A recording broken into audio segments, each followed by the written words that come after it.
Okay, before you do anything, go to Preferences, turn on AI Denoiser, the add-on Mtree, and Node Wrangler, links below. Okay, let's add a plane. Scale it up, subdivide it, add some cuts, subdivide it again, add some more cuts. Let's add a displacement modifier. Give it a new texture. Let's make this a cloud texture. Let's turn down the strength. Apply that and add a subdiv modifier. Shade smooth. Okay, time for the castle. Add a cylinder. Turn up the vertices. Scale it.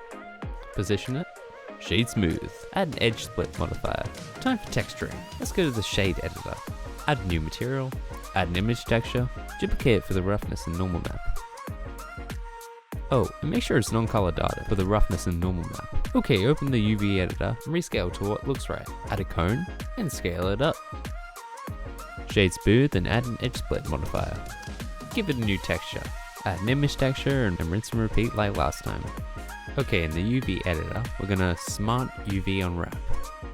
Press L to select each segment and rotate to your liking. For the windows, we're gonna add a cube, scale it and morph it. Select the main building and give it a Boolean modifier. Select the cube and you've got a window. Apply the modifier and delete those faces. Add a point lamp in the building. Change the radius, change the power. Click those boxes and you can preview light. I think I'll go for a warm hue. Change the render engine to cycles. I'm rendering at 32 samples. For light bounces, I'm going to make the total 1 and diffuse 1 but the rest 0. Turn off these guys, we don't need them. I'm going to make my tile size 240 by 180, switch it to GPU. Select the whole affair and duplicate it. Rotate it to your liking and duplicate it again. Add a cube. Scale it up, morph it down, give it the same texture as the towers. In the UV editor, scale it and rotate it to what's satisfactory. Time to add a door, I use Blender Kit.